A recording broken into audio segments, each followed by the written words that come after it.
by documents after leaving office. Today's indictment is related to efforts by Trump to challenge the results of an election he lost. Up to, CBS News has learned that attorneys for President Trump met with federal prosecutors in the special counsel's office last Thursday. Mr. Trump then posted on his social media not long after that meeting. And he wrote, "My attorneys had a productive meeting with the DOJ this morning, explaining in detail that I did nothing wrong, was advised by many lawyers, and that an indictment of me would only further destroy our country." CBS News correspondent Scott MacFarlane is outside the courthouse where the former president's indictment was just handed up by the grand jury. Scott?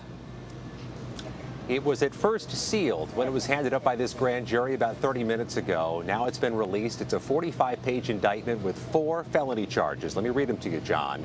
Conspiracy to defraud the United States, conspiracy to obstruct an official proceeding, obstruction of and attempting to obstruct an official proceeding, and conspiracy against rights.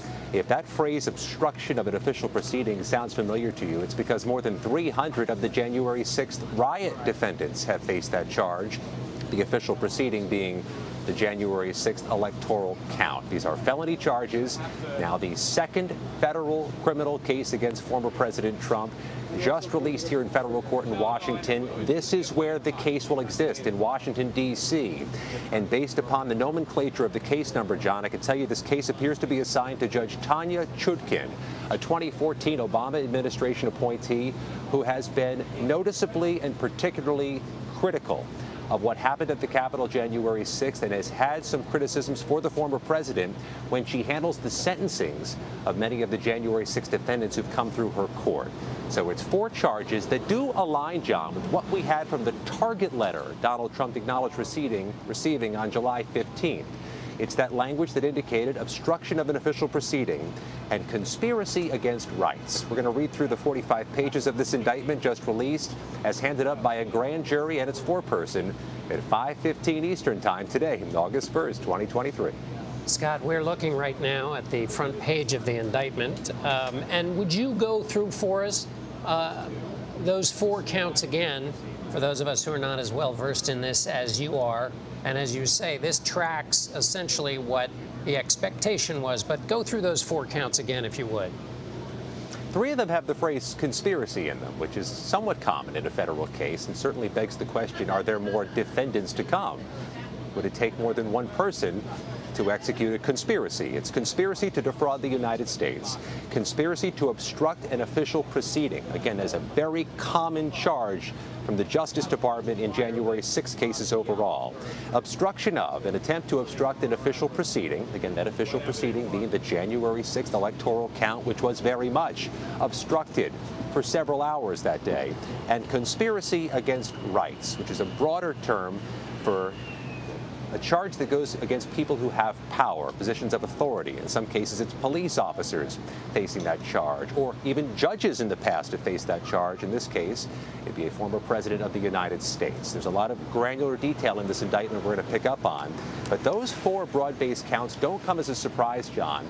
Based on what was in the target letter Donald Trump received, there were certain statutes quoted in that target letter that indicated these very charges. But this is an initial indictment of Donald Trump. His first federal case is in the Southern District of Florida. His second federal case right here in the nation's capital in Washington. And Scott, give us a sense very quickly, if you would, of the drama, if there was any, of this proceeding, or was it otherwise kind of business as usual in the federal courthouse? This happened in what I would characterize as a garden variety way. The magistrate judge on duty, Mokshila Upadhyay, was handling grand jury returns today at about 5 p.m. Eastern Time. 2 different prosecutors came in. A Department of Justice prosecutor to hand up from a grand jury 2 different charges on 2 unrelated cases.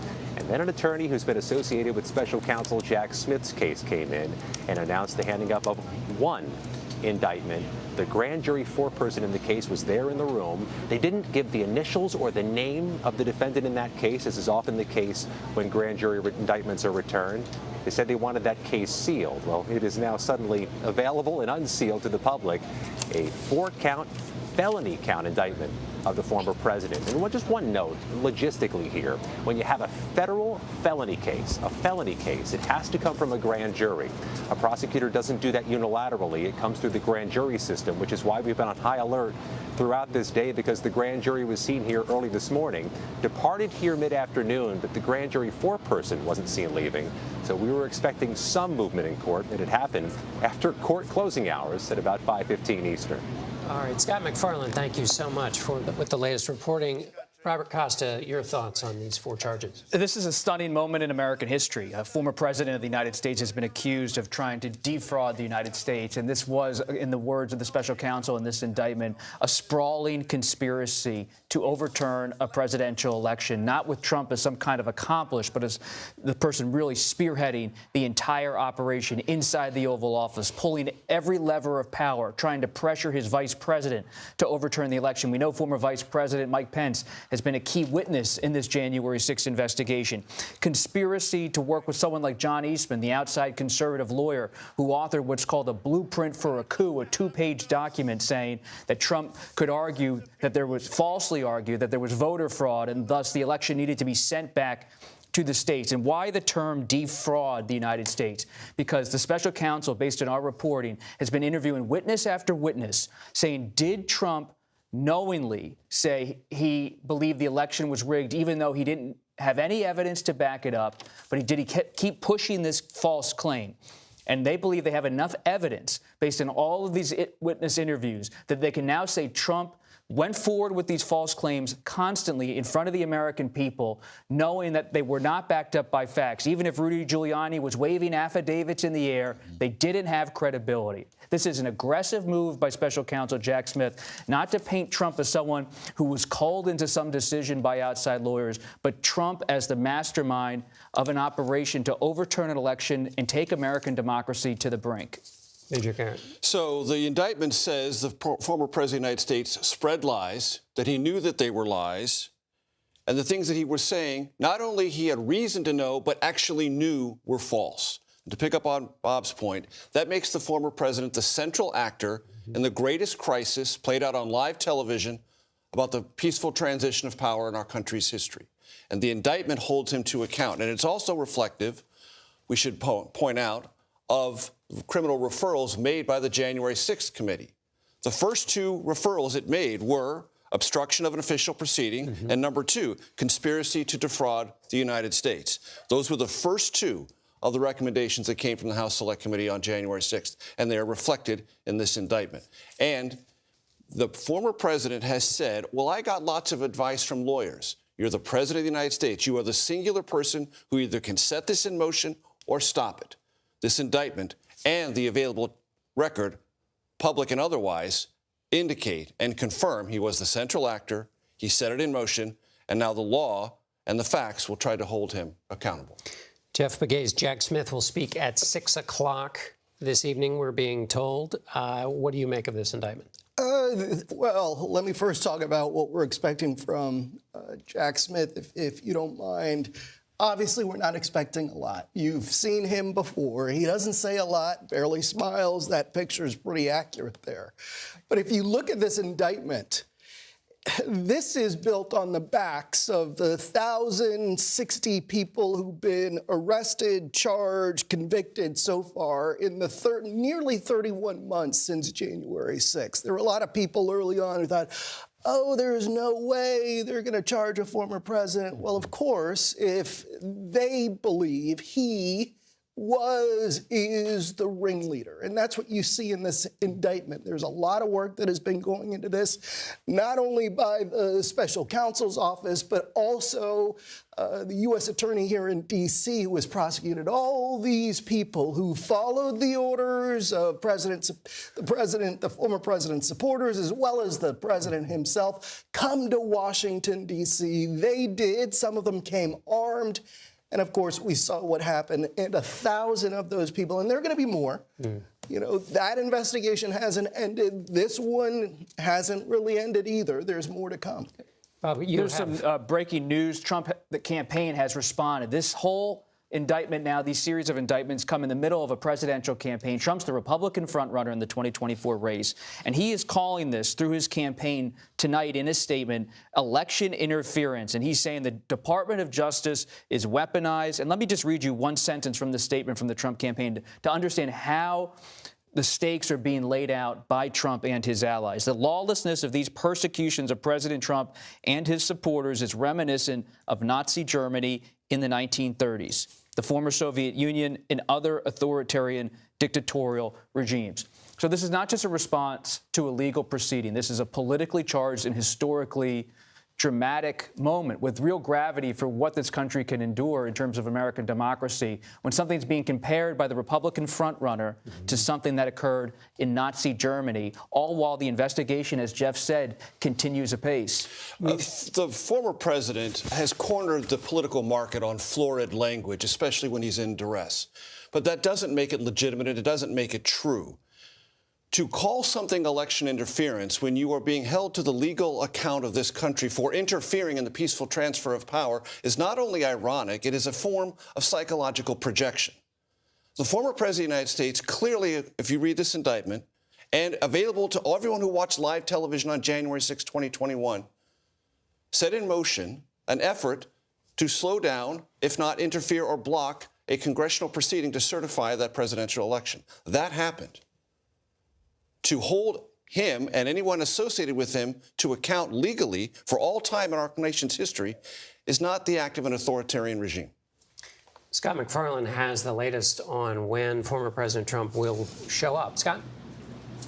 Our latest reporting, John, is that Donald Trump will make an appearance here at the federal courthouse in Washington, 4 p.m. Eastern time on Thursday. In short order, 48 hours after he's charged, he'll make his appearance here in Washington, D.C. This courthouse is massive. It's like the size of a small college basketball arena, 6 floors, dozens of courtrooms, many judges.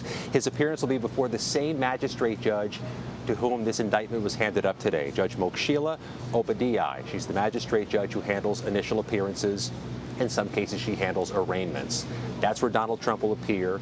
If it's in her courtroom, it's the second floor, courtroom 5 of this federal courthouse. But any number of security protocols will likely go into place, just like they did in Manhattan when the former president appeared there for court, just like they did in Miami when the former president appeared there for court. There are 3 entrances to this courthouse. It's a giant, and likely some of the areas here will be closed off for what is typically in the federal system a short initial appearance, measured in minutes.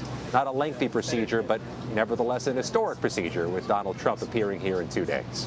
Scott McFarland, thank you. Bob, quickly. So as we read over this indictment of Trump, it's very important to note, as our colleague Graham Cates has noted in his reporting, that there are multiple co-conspirators listed on pages 3 and 4 of the indictment. And it's suggestive of people who are working with Trump, an attorney who willingly spread knowingly false claims to pursue strategies related to Vice President Pence's ceremonial role overseeing the certification, a political consultant who helped implement a plan to submit false fraudulent slates.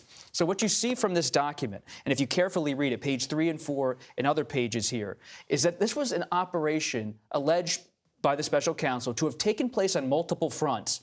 Trump pushing people in the states, in the state legislatures at the Republican state level to try to send back alternative slates and to have activists act as so-called fake electors. At the same time, he wanted members of Congress to overturn the election on January 6, 2021. At the same time, he wanted the Justice Department to give their imprimatur and to say that the election was in some way corrupted by election false election action by people on the ground.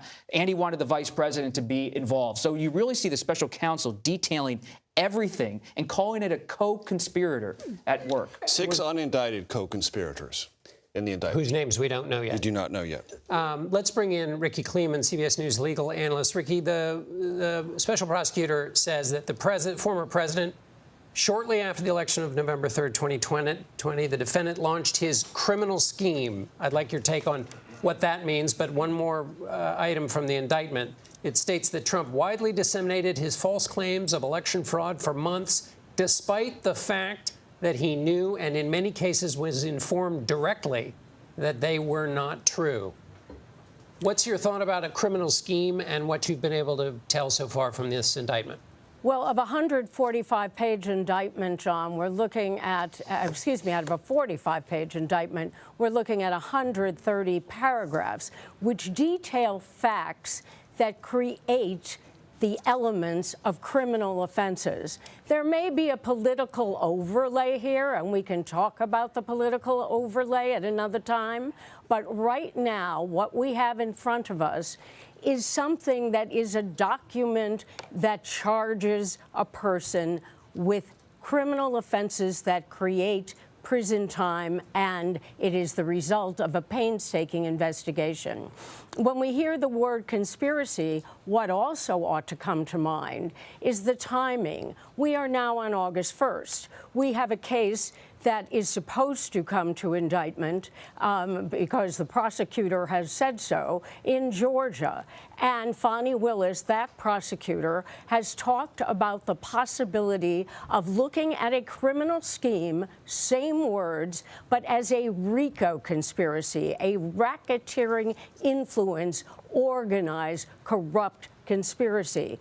One of the reasons that I believe Jack Smith finished up and got this out now was he needs his indictment to be first so that any indictment in Georgia does not try to supersede or contradict the Department of Justice indictment.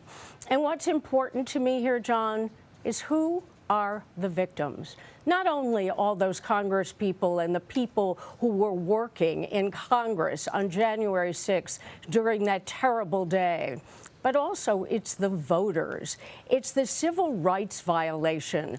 Whose rights were abrogated? It's the voters, in the sense that their votes were going to try to be taken away by a scheme that had gone on for months to say that those votes in those 7 states should be flipped.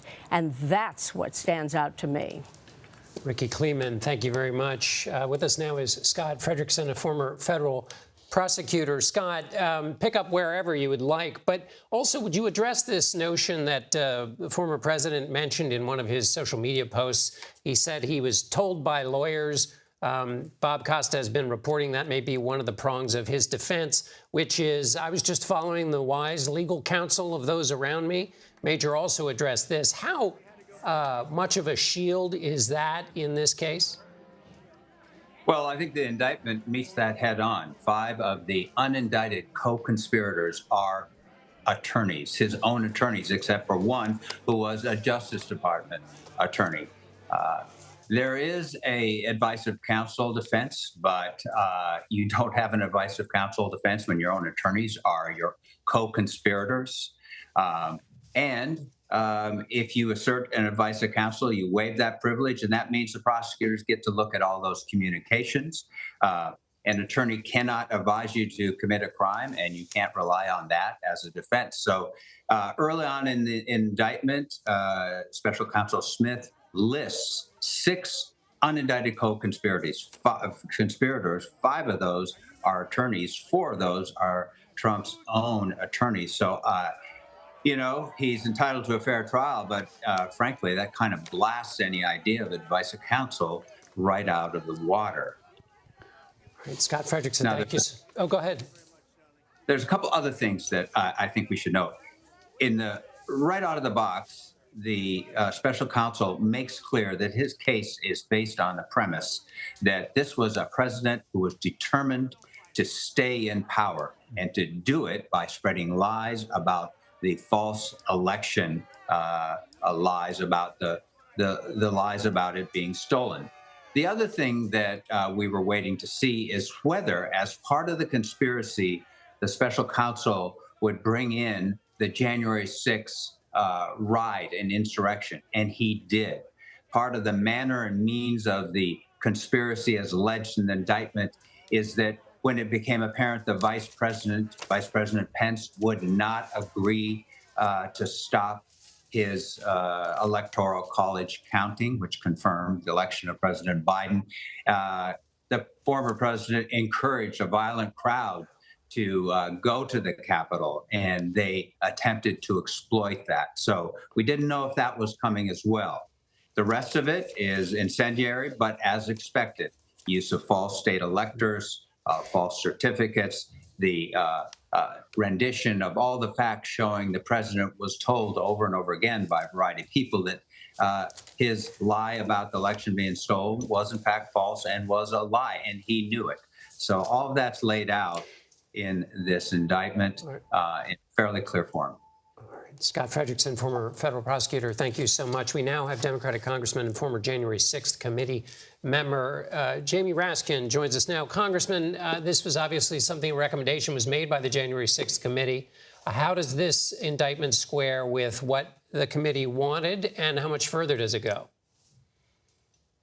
Well, it's parallel to what we suggested, and I think it's a very elegant sequencing of what took place, because there was a conspiracy to interfere with the federal proceeding, the joint session of Congress, to receive and count the electoral votes. There was a conspiracy to defraud the American people by assembling all of these counterfeit electors and then presenting them as a justification for setting aside the lawful constitutional proceeding and moving in a different direction, just to name Donald Trump essentially the new president. And then all of it was galvanized for the purpose of conspiring to substitute this phony result for the actual voting rights of the people. And that count, to me, is an echo of what Abraham Lincoln said about insurrection back at the beginning of the Civil War, where he said that violent insurrection is fundamentally an assault on the rights of the people to choose their own leaders. And that's essentially what this indictment is saying in the form of a criminal prosecution. This was an effort to steal away the actual lawful election result and the voting rights of the people by substituting a completely counterfeit and fraudulent process. Congressman, you and the committee were unable to speak to some people within the Trump inner circle, former Chief of Staff Meadows, Rudy Giuliani, the Vice President, Mike Pence. I don't know if you have had a chance to read through all of this, but even if you haven't, what would you be looking for to see whether the special counsel's investigative skills built upon the case that you laid out in those hearings? Or have you seen anything in what you've been able to read that suggests that he was able to make the case more thoroughly in some of these areas that you all were investigating on the committee? Well, I've only been able to give it a cursory read, but it's quite parallel to what the committee found. Of course, we included one statutory charge that appears to be omitted here, which is aiding and abetting and giving comfort to an insurrection. And of course, we don't know why either the grand jury decided not to vote a charge there, or Jack Smith decided not to bring that charge before the grand jury. It is a statute that has not been used very much, and it's one that has not been constitutionally tested in the Supreme Court. So maybe they decided there is such a superabundance of other criminal violations that are evident that there was no reason to go to that one. But otherwise, they found pretty much as we found. This was an attempt to overthrow the election result, to usurp the voting rights of the people, to interfere with a federal proceeding, and to establish a counterfeit electoral process to supplant the actual one that exists under the Constitution and under federal and state law. So I feel very pleased that this is such a vindication of the rule of law in America, and that this grand jury saw what the January 6th committee saw when we tried to analyze the chaos and the violence that had been unleashed against America, not just on January 6th, but in the weeks leading up to it. All right, Congressman Jamie Raskin, thank you so much for being with us. We are waiting for the special counsel to go to those microphones you're looking at. He's scheduled for 6 o'clock, and we'll go to him the minute he utters his first syllable. Until then, congressional correspondent Nicole Killian is outside of the Fulton County Courthouse in Atlanta. Nicole, remind us why you're there, and has there been any reaction down in Atlanta to this indictment?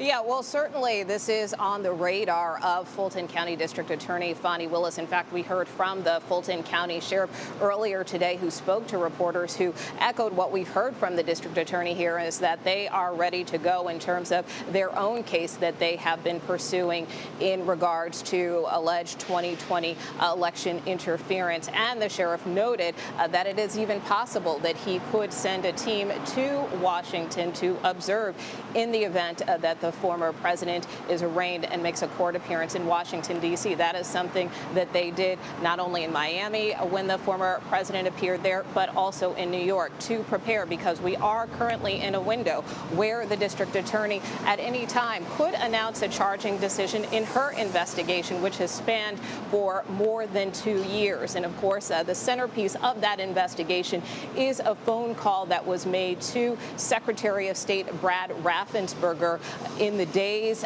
right before January 6, where the former president pressed Raffensperger saying, find me the 11,760 votes in an attempt or hope to perhaps overturn the election results here in the state of Georgia. We know that the Secretary of State not only appeared before a special purpose grand jury here in Fulton County, but also met with federal prosecutors. And that call is also cited in the indictment that was unsealed today. So while there is some overlap with these cases, of course, they are quite different in nature and scope as well. But we do expect a potential indictment here in Fulton County within a matter of weeks, John. Nicole Killian, congressional correspondent in Fulton County, on just one of the portions of what the special counsel has called a criminal scheme by the former president that he alleges was launched just after Election Day on November 3rd, 2020. As far as the current sitting president is concerned, Chief White House correspondent Nancy Cordes is with President Biden. Nancy? John, we're in Rehoboth Beach, Delaware, where President Biden is on vacation, keeping a low profile. We have asked the White House for any reaction to this indictment, but we don't expect to get one, frankly. This White House repeatedly, when asked about indictments, when asked about charges against the former president, when asked anything about these ongoing investigations, tends to say nothing, or as little as possible, referring us to the Department of Justice. Everyone at the White House, from the president on down, has said that they don't want to influence DOJ in any way. But that doesn't mean that President Biden hasn't weighed in on his predecessor's actions, especially when it comes to January 6th. He doesn't talk about it very often, but when he has been scathing, John. On the one-year anniversary of January 6th, he accused former President Trump of rallying the mob to attack. He said he watched it all on TV from the White House dining room near the Oval Office and did nothing for hours as police were assaulted. He accused him of spreading a web of lies, not just on January 6th, but months before the election even took place. And he said that the former president ignored what he was being told by his own attorney general, his own vice president, and governors from every state in the nation about the validity of the 2020 election. We don't hear much from this president anymore, particularly not as this investigation heated up about his predecessor's actions. He has tried to be very careful, knowing that this is going to be an ongoing issue as we get closer to his repeat matchup, if you will, against former President Trump. Nancy Cordes with President Biden, White House correspondent. Thank you so much, Nancy. Scott MacFarlane has some more details as we wait for the special counsel to walk to the microphones. Scott, what do you know about the judge? If you go to the last quarter of the indictment, you see references to January 6th. A lot of talk about fake electors, a lot of talk about what was known about the election. But if you get to the bottom quarter, you see references to what the special counsel calls the defendant's exploitation of the violence and the chaos at the Capitol. And one of the references is to then House Minority Leader Kevin McCarthy in a conversation Donald Trump had during the riot with Kevin McCarthy, in which there was a reference, according to the special counsel, that you seem more concerned about the election than they seem more concerned about the election than you do, Mr. McCarthy. But also, note where this case is headed. It's headed here to Washington, D.C., to federal court, and assigned to Judge Tanya Chutkin, a 2014 appointee of this court, an Obama administration appointee who will be handling this case after the magistrate judge has her hearing with Donald Trump on Thursday. Scott, briefly, and I might have to leave you because the special counsel's due any moment, but what's security like there, and how, I imagine when the former president shows up, it's going to be quite severe. A lot of reinforcements here. The U.S. Marshals are here. U.S. Park Police and D.C. Police all have some type of foothold at this courthouse when there's major events. We expect that to ratchet up exponentially Thursday afternoon for this 4 p.m. Eastern Time court appearance. Scott McFarland, thank you. Quickly, Jeff Pegues, the security, you've covered this now for this is the third one. Each time, significant measures have to be taken. Yeah, and you didn't really see that in Miami. You saw the court appearance there. There weren't enough barricades was the concern. Miami police thought they did a good enough job. But in Washington, D.C., because of all of the landmarks here, because of all the public activity on the streets any given day, you're going to have to set up a lot of barricades. You're going to have to coordinate between federal and local law enforcement. And of course, on January 6th, there was criticism about how well or how intelligence and law enforcement efforts sort of fell apart leading up to January 6th. And so they're not going to want a repeat of that. Sure. They're going to make sure that they coordinate with D.C. Homeland Security to prepare. And visually, it will be an echo, in a sense, if the former president's supporters arrive, as they did in Miami and as they did in Manhattan, it will echo the scenes of that very day. Yeah, but the crowds have not been that big. Yeah. Why? Because a lot of people are facing criminal charges for following President Trump's orders and showing up here in Washington. Certainly smaller numbers than the former president had hoped or led people to believe there might be on his behalf. One of the things that the indictment makes very clear, and it's an important point in this moment in American history, the indictment makes clear something that is fundamentally true but needs to be stated in a legal document like this. The defendant had a right, like every American, to speak publicly about the election and to even claim falsely that there had been outcome-determinative fraud during the election and that he had won. He was also entitled to formally challenge the result of the election. I'm reading from the indictment directly. It also says, after exhausting all of those legitimate legal means and being shown that he lost, the president then became malicious about holding on to power. And the idea that he can speak about this, raise questions, pursue legal avenues, all of that is legitimate. And he did that. But once he lost there, he made a fundamental decision, one never before made by any sitting chief executive in the history of this country, to take other means to hold on to power. And that is the central question in this indictment and will be the central question before the jury. There are rules for fighting these things out. He didn't play by them. No. And we build on what Major just said. It's such an important point. December 30th, 2020, Donald Trump has a conversation, then president, with Steve Bannon. Pence is on vacation as vice president. He says, get Pence home. Pence is now the target. Because as Major said, everything had failed for Trump and Giuliani in the courts. They were struggling to have any kind of strategy moving ahead. The electors had already voted in mid-December of 2020. December 30th, a turning point. Focus on Pence. That's what Bannon and other outside advisors tell Trump. And on January 3rd, Pence goes to the Senate parliamentarian, and she tells him, sir, you have nothing to do on January 6th except count the votes. He says, well, that's what my lawyers have been telling me. That's what I'm going to do. The next day, January 4th, 2021, John Eastman, the conservative lawyer who authors this blueprint for a coup, in the Oval with Pence. And Trump confronts Pence face-to-face in front of Eastman and other lawyers, and he says to Pence, listen to John. Almost threatening, based on our reporting. Listen to John. Follow the Eastman plan. Pence says, I'll still think about it.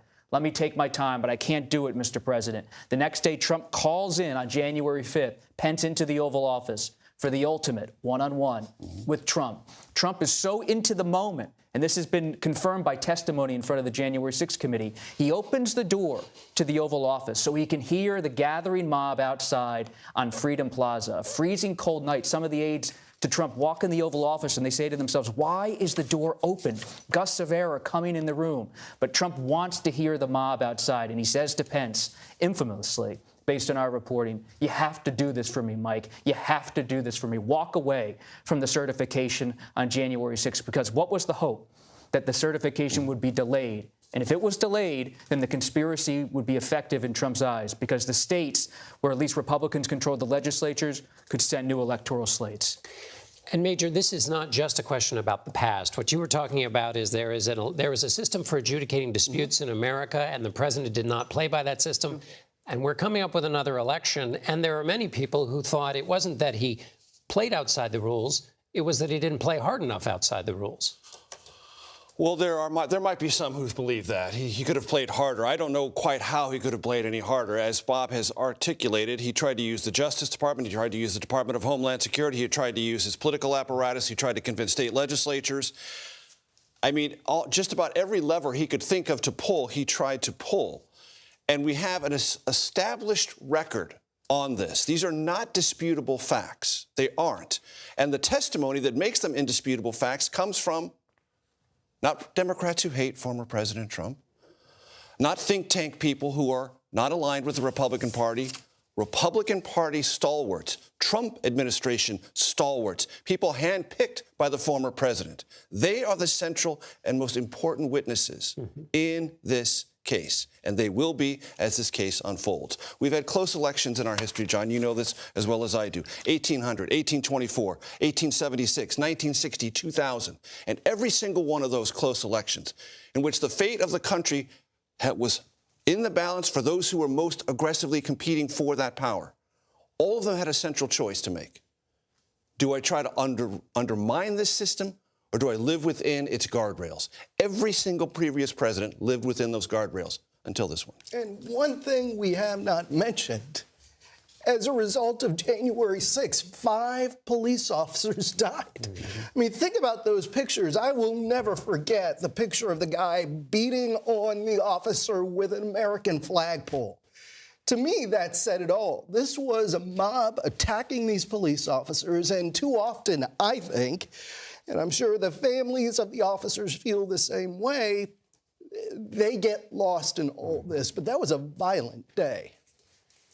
Bob, Greg Jacob, lawyer for the vice president, as I recall, there's this question of whether the president was just listening to his lawyers. There was some testimony in the January 6th hearings, as I recall, that from Greg Jacob, that the president was told by John Eastman that this was not a legal theory, that this idea of fake electors was not legal, and that goes to this question. You're basically asking Pence for a small violation of election law. That's a direct quote from the January 6th investigation. There is in that testimony, which suggested that, which undermines this idea that the president that it was foundational, that it was legitimate, that it was the body of understood law in America. It wasn't the body of understood law by any stretch of the imagination. And what you see from John Eastman is someone who comes out of the orbit, who's not part of Trump's inner circle. But in the final days of the Trump administration, he's looking for anyone who's going to give him an exit ramp, a path to stay in power. That's why Sidney Powell is in the White House. She's up in the residence of the White House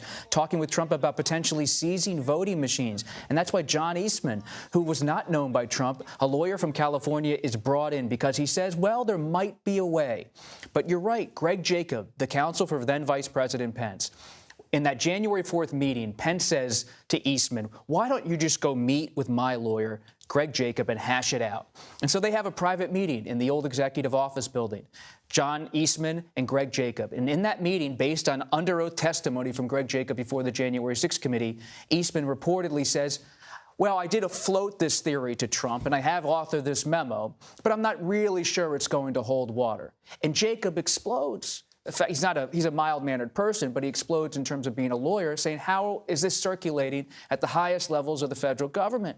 Yet Eastman persisted, because even on January 6th, when the Capitol is under siege, Jacob talks about how he's communicating with Eastman via text messages and email, and Eastman saying, follow the plan, follow the plan. And Major, this is something the former president still believes now. All of these things, he hasn't changed his mind on the legality of it and the outcome of the election, as wrong as they both may be. No, he hasn't. As a matter of fact, he's even waded into the possibility of becoming president again and issuing pardons for anyone implicated in this. So that puts in a nutshell his approach to the facts, to the law, and to power. If he reclaims it, he will pardon those who helped put this in motion. Jeff Pegues, we got about a minute, apparently, until Jack Smith shows up. He doesn't say a whole lot when he comes out. No, he doesn't. As you guys know, I sort of bumped into him on a plane to Miami, and I was just watching his mannerisms just to see if he would crack a smile with his team, maybe drink something. I didn't see anything like that. He seemed focused, even sitting. I think he was sitting in a middle seat, may have been a window seat, but sort of blended in. Most people on the plane, I don't think they knew who he was. And he wasn't trying to draw attention, but we just spotted him. And what do we... Part of history now. Yeah. I think Indelibly. he's done, I think, 100 triathlons, so I think he has the fortitude to make it through a middle seat. What do we know about his operation?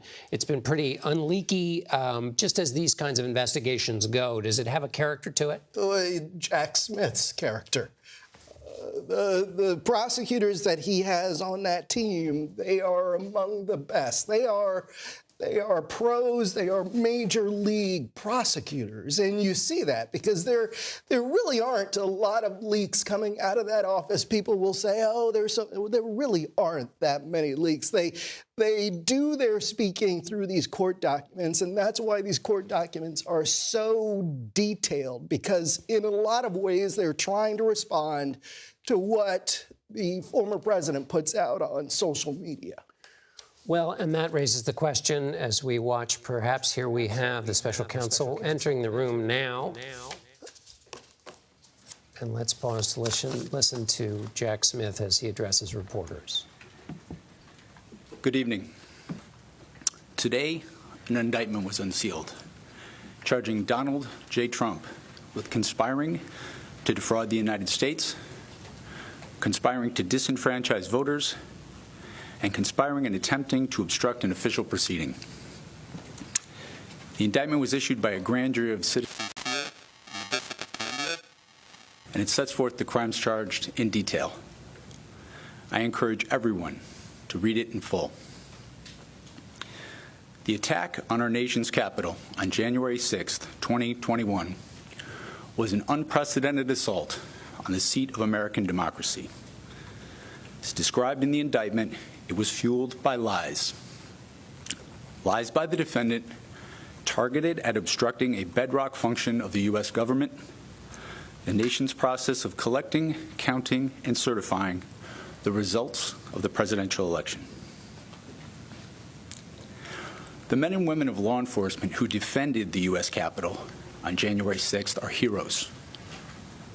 They are patriots, and they are the very best of us.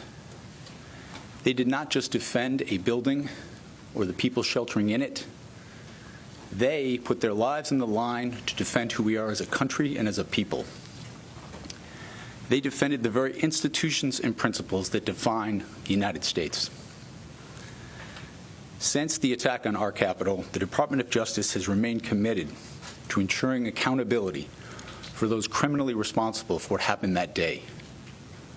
This case is brought consistent with that commitment, and our investigation of other individuals continues.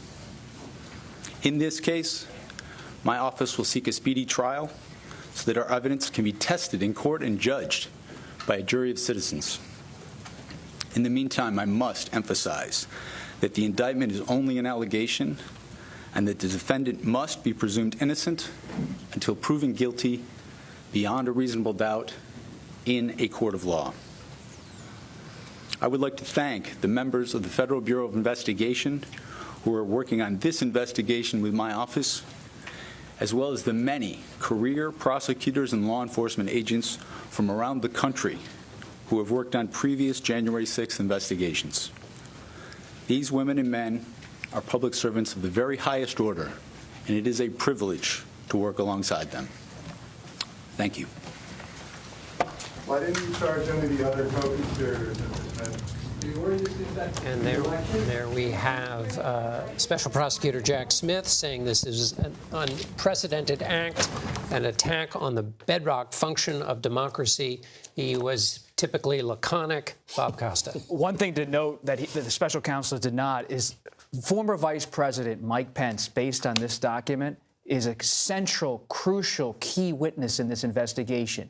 This indictment says Pence took contemporaneous notes, and date after date of Pence's recollection of events is there. We know Pence met for hours with the grand jury, but to have a former vice president who was in the room with Trump, often one-on-one, in the Oval Office, and now testifying in detail to the special counsel, he could end up being the most important witness in this case. Because do you think, Bob, it's not just X happened after Y, but he has some ability to speak to what was inside the former president's And he can head. speak to possible criminal intent. Now, Pence has said publicly he does not know, and it's not for him to judge whether Trump had criminal intent in his actions. But by Pence detailing what Trump said, for example, this indictment says Pence recalled Trump calling him not too honest, as they had a private conversation about the election. And so Pence is someone who was weaponized at the end of the presidency for Trump. And to have him cooperating with the investigation gives the special counsel an eyewitness account that someone who's not a lawyer or some Trump functionary. And to put this in a political context, let's also remind ourselves that the former vice president is now challenging the former president for the nomination of the Republican Party in 2024. So he is a witness against the former president, as Bob Costa just outlined, and is a political opponent against him. And he is a primary fact witness and a constitutional empowered officer of the executive branch. And that makes him the most important, or if not the most important, one of the most important fact witnesses, because he saw this entire progression of the argument through all of the ways that Trump was thwarted through the legal means of challenging the election. Then he went to extra legal means, and he was the recipient of maximum pressure on that extra, according to the indictment, extrajudicial pressure to overturn the election. But here's the thing. You know, a lot of this obviously, allegedly, happened behind closed doors. But what's so frustrating sometimes about the former president is that he'll say things publicly where a prosecutor or even his own attorney would be flabbergasted, just telling him, please stop, don't keep putting this information out there. So a lot of what is in this happened publicly. We're going to turn now to Scott Frederickson, a former federal prosecutor. Scott, what's your take after taking a look at this and listening to the special prosecutor in his remarks? Yes, I think one thing that strikes anyone who has watched Special Counsel Smith is that he does not show emotion very often. He showed emotion today when he talked about the fact that this indictment is brought consistent with the prosecutions of the individuals responsible for the deaths of 5 law enforcement officers and the mob, the violent mob that attacked the Capitol. And when he talked about that here at his brief news conference, you could see he was emotional about that, and that is driving him when he said this was an assault on democracy fueled by lies of a president. And just to underscore that, Scott, so the point is that while in the political realm this might get discussed in all kinds of maybe even abstract ways or in political terms, what it sounds like he was doing is saying 2 bedrock principles: accountability and also that there were real victims here who held the line when somebody else was trying to cross it. Well, I think you're absolutely right. And I think what surprised most of us here is how much of the January 6th events have been made a part of this indictment. Many thought that he would avoid that and the incitement of the violent mob coming up the Capitol. Instead, it's a central part of the indictment, especially when he gets into the detailed rendition of the attempts to change the vice president's mind in almost a Shakespearean mano face-off, but detailing falsehoods over and over again told by the former President Trump in an attempt to change the vice president's mind. Former federal prosecutor Scott Frederickson, thank you. Ricky Kleeman, our CBS News legal analyst, is with us now. Ricky, you've taken a longer look at this indictment. What else have you concluded? We're going to go back to Ricky. in a second. Bob Costa, you know the players so well in this drama. Sticking with your idea, your point about the president being the central actor here, if Mike Pence is another key person, who else are you looking for as a useful witness for some of what we don't know or what the special prosecutor may have come up with in this indictment? So I'll always remember the night of January 5th, I was outside the Willard Hotel. And while Trump had a hotel for most of the time he was president of the United States in Washington, down on Pennsylvania Avenue, the other Trump hotel on the eve of the insurrection was the historic Willard Hotel. Because inside that hotel on January 5th, Rudy Giuliani, Steve Bannon, and so many of their associates were calling Republicans in Congress. They were pressuring them to do Trump's bidding. They infamously issued a statement saying Pence was in agreement with Trump's position on January 6th, even when he was not, causing Pence to erupt along with his aides and say that's false. And so you have the Willard under the microscope now. Everyone who was inside the Willard plotting with Giuliani and Boris Epstein and all of these other associates to try to overturn the election, and those outside who were intense, getting ready for the rally the next day and to attack the Capitol, and then, of course, across the street at the White House talking to Trump late into the night. All of these people are now in the spotlight based on this indictment of the special counsel. He is not just painting this, based on this indictment, as something that was a bit of a bad idea gone wrong. He is saying that there was criminal intent to deceive the American people, to defraud the United States, and to mount a multi-pronged conspiracy. It's hard to digest that this is being alleged to happen, and it's being done by the Justice Department at the highest levels against the Republican frontrunner. Right, indeed. And the indictment pays the former president a compliment, indirectly, in the sense that his vocalizing falsehoods about the election had a dramatic, galvanizing, and impassioning effect on much of the country. Reading from page 2, to make his knowingly false claims appear legitimate, create an intense national atmosphere of mistrust and anger, and erode public faith in the administration of the election.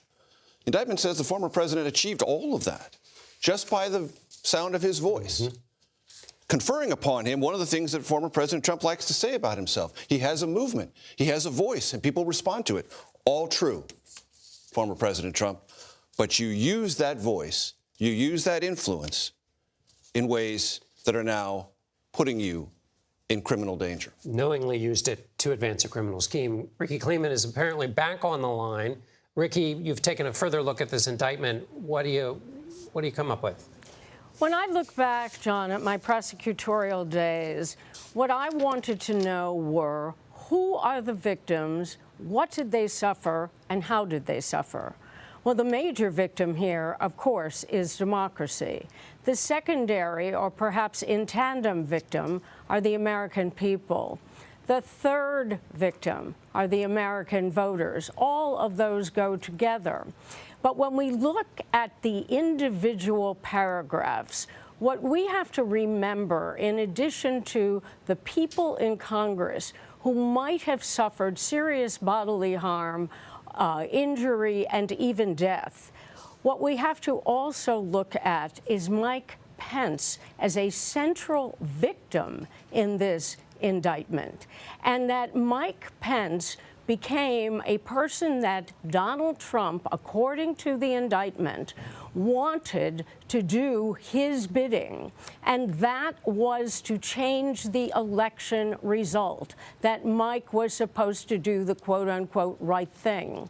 But when he didn't, at the time that the Capitol is being breached, that Donald Trump's tweet, when he goes and says that Mike Pence didn't have the courage to do what should have been done to protect our country, et cetera, which is in paragraph 111, that is what spurs on the chance of hang Mike Pence. And if Mike Pence had not been spirited away by his Secret Service, he might not be running for the nomination today. CBS legal analyst Ricky Kleeman, thank you so much. Ricky, now we want to go to Chief White House correspondent Nancy Cordes, who has a thought. Nancy? John, it was notable in that brief statement that we just heard from the special counsel Jack Smith. One of the things he did say was that he's going to be seeking a speedy trial. That's notable because we know that he's not getting a speedy trial in the case in Florida having to do with former President Trump's handling of classified documents. That case is not going to go to trial until at least mid-2024, just a few months before the presidential election. If he were to get a speedy trial in this case, let's say early 2024, then the trial could take place and we could have an outcome well before the 2024 election takes place in November, possibly even before the end of primary season. And that's notable, of course, because President Trump is currently the runaway frontrunner, according to recent polls. And actually, his lead appears to be growing all the time. This is something that the Biden campaign is obviously watching very closely because they are anticipating a matchup again against former President Trump. But when we asked the Biden campaign whether they had any reaction to this new indictment, they said, as predicted, no comment. Nancy Cordes, thank you, Nancy. Scott Frederickson, I want to bring you back in on something that Nancy hinted at, the calendar. But let's forget the political calendar for the second. How does whoever is in charge here operate all these different investigations and indictments and court trials all at the same time? There are three, the president's indicted 3 times, plus there are several civil cases. How does all that get coordinated? Well, it's a good question. There's no formula. It's not provided for in any federal rule, let alone any state rule. Oftentimes, it's the first case indicted, and they take it in turn. But I think what's interesting here is that this case,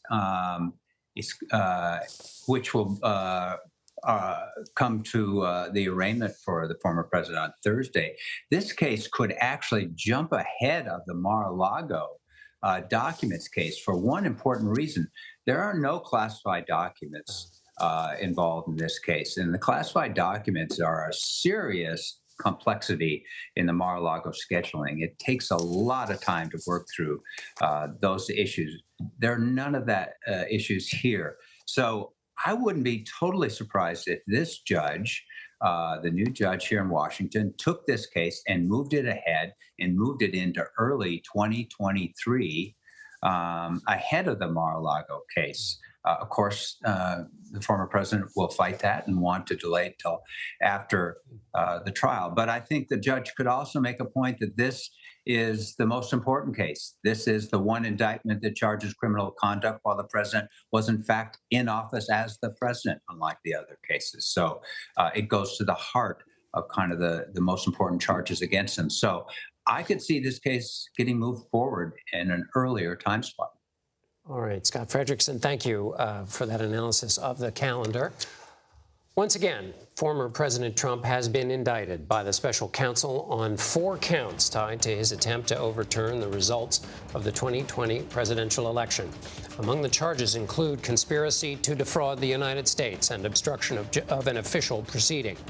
Our coverage will continue on CBS News Streaming, your local news, and tonight on the CBS Evening News. This has been a CBS News special report. For all of us here in Washington, I'm John Dickerson.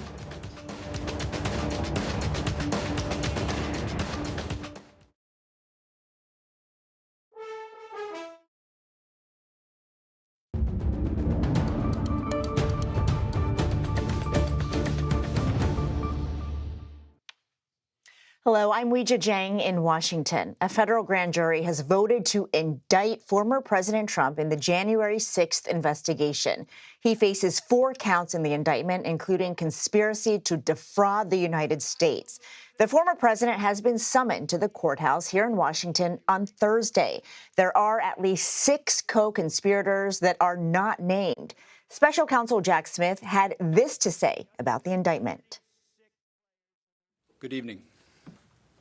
Today, an indictment was unsealed, charging Donald J. Trump with conspiring to defraud the United States, conspiring to disenfranchise voters, and conspiring and attempting to obstruct an official proceeding. The indictment was issued by a grand jury of citizens here in the District of Columbia, and it sets forth the crimes charged in detail. I encourage everyone to read it in full.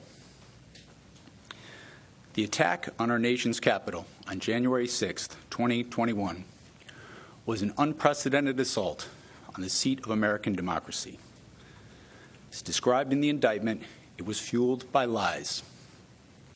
Lies by the defendant targeted at obstructing a bedrock function of the U.S. government, the nation's process of collecting, counting, and certifying the results of the presidential election. The men and women of law enforcement who defended the U.S. Capitol on January 6th are heroes. They are patriots, and they are the very best of us. They did not just defend a building or the people sheltering in it. They put their lives on the line to defend who we are as a country and as a people. They defended the very institutions and principles that define the United States. Since the attack on our Capitol, the Department of Justice has remained committed to ensuring accountability for those criminally responsible for what happened that day. This case is brought consistent with that commitment, and our investigation of other individuals continues. In this case, my office will seek a speedy trial so that our evidence can be tested in court and judged by a jury of citizens. In the meantime, I must emphasize that the indictment is only an allegation and that the defendant must be presumed innocent until proven guilty beyond a reasonable doubt in a court of law. I would like to thank the members of the Federal Bureau of Investigation who are working on this investigation with my office, as well as the many career prosecutors and law enforcement agents from around the country who have worked on previous January 6th investigations. These women and men are public servants of the very highest order, and it is a privilege to work alongside them. Thank you. Why didn't you charge any of the other? For more on this, Graham Cates and Jessica Levinson join us now. Graham is a CBS News investigative reporter, and Jessica is a CBS News legal contributor. Jessica, I want to start with you. I know that you've probably been leafing through these 45 pages along with the rest of us. What do these counts tell you about the potential evidence that Jack Smith has now collected against Donald Trump? It tells me that it's strong and that there is a lot of it. So what we see here in the 4 counts is really a methodically laid out indictment that talks about a scheme to defraud the United States, to try and stop the counting of the Electoral College votes, and to try and cheat people essentially out of an honest counting of their vote. I think it's interesting here that the special prosecutor did not decide to go ahead with the insurrection claim, because that can be difficult to prove, and there can be some First Amendment issues, some First Amendment defenses there. Instead, I think the way the indictment reads is that the special prosecutor absolutely will rely on the idea that the former president tried to incite an insurrection, but that he's in fact charged crimes that relate to doing that in order to, again, try and invalidate the election, which defrauds the U.S. of their honest votes, defrauds the voters of their honest votes, and defrauds the government of their ability to count the votes and their ability to have a free and fair election. In my mind, there's really kind of 2 parts to the indictment. First, it's that the allegations that the former president lied and that he knew he lied, and then the allegations that the former president took very specific actions to try and overturn the election. And Graham, this indictment also lays out the special prosecutor's belief that Trump did not act alone. We know that there are at least 6 other co-conspirators, allegedly, but they have yet to be charged. Do we know why not? Do we know who they might be and how they might play a role in Trump's case?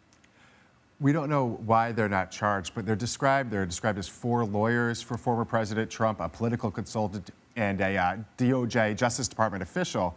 And they described this series of events where these alleged co-conspirators get together to push officials to ignore the popular vote and organize fraudulent slates of electors in 7 states: Arizona, Georgia, Michigan, Nevada, New Mexico, Pennsylvania, and Wisconsin. So you get kind of the scope of this. And the indictment lays out meeting by meeting where they talked about ways to get the slates of electors in there, talked about meetings they had with officials in different states, talking, in one case, say, an unindicted co-conspirator says, we don't necessarily have the evidence yet, but we have a lot of theories that we're working on. And this kind of goes on for 2 months leading up to January 6th. And Jessica, you know, one thing that really stood out to me in Jack Smith's remarks was something that both of you touched on. He said he wanted a speedy trial. Clearly that means he believes he has the evidence, right, to do that. What does a speedy trial mean, though? How fast are we talking? Well, I would say you don't bring this case unless you think you have the evidence. I mean, this is going to be the most scrutinized case potentially in our nation's history. And so a speedy trial really can mean that we're not talking about weeks here, but we could potentially be talking about months. And I know there was a previous conversation about the fact that this case, although it's complicated, it actually could be brought much more quickly than the Mar-a-Lago case, because the Mar-a-Lago case deals with those classified documents. And in that case, we have a relatively new judge who's going to have to figure out a number of really complicated issues dealing with who sees that national security information, whether or not it's presented to the jury. There's a lot of big, thorny questions before you get to trial in the Mar-a-Lago case. And while this case is hugely consequential, I think you could potentially see a very motivated prosecutor and judge say, we're going to do this before the election. I mean, that is absolutely physically possible to do. And of course, I think we know that the former president's best defense is really the electoral calendar. It's not something that would be said in court. It's trying to remain out of court until the election. Regardless of the timeline, it will be unfolding as campaign 2024 really heats up. Graham Cates and Jessica Levinson, thank you for your time. We are following the latest updates on Donald Trump's indictment over his role in the January 6th Capitol riots. You're streaming America Decides.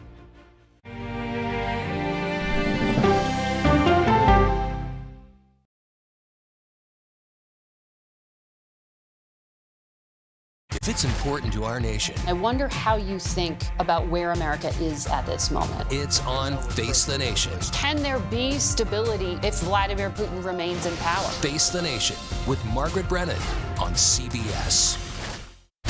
America Decides, taking you inside American democracy. The most important stories on a day-to-day, hour-to-hour basis. You're going to hear a lot of reporting. It is clearly a pivotal moment. Gun control, the economy, education. Both sides of the political aisle fight it out for power. Bringing you the analysis that you need. Thoughtfully, with context. Be part of the conversation. On CBS News Streaming. Welcome to America Decides.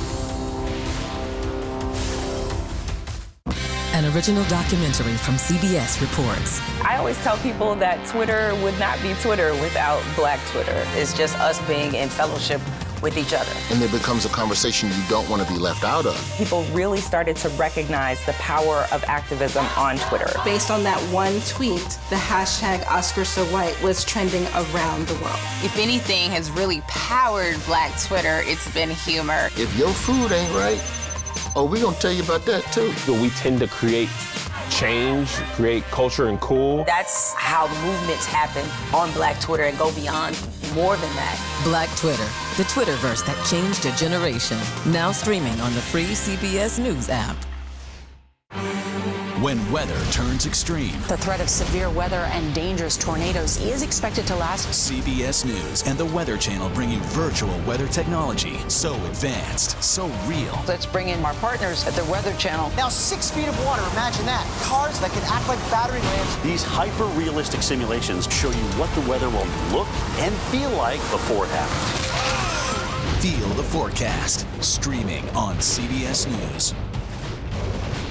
An original documentary from CBS reports. The carnage in our nation's schools has become painfully repetitive. Not one more child! Schools shootings have parents fighting mad. I promised my daughter I was going to fight. It's going to keep on happening. And teachers taking lessons in how to fight back. This is an exercise.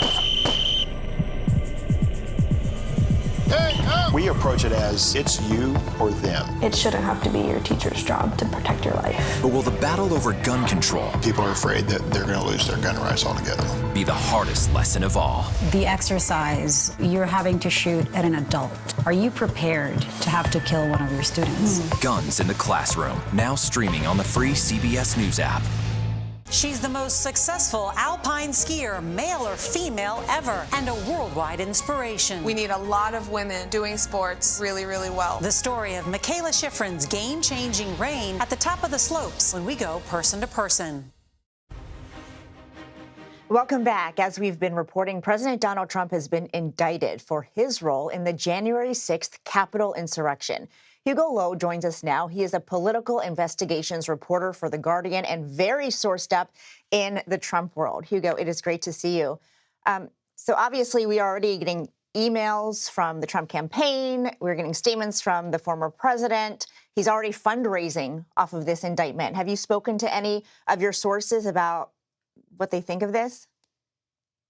You know, we've been checking in with people in Trump world in the hours leading up to this indictment. I think a lot of people in Trump's orbit expected it to come last week. And then when it didn't, they had to all kind of rile themselves back up again to turn on the outrage machine so that they could prepare their kind of statements and their kind of media to go out.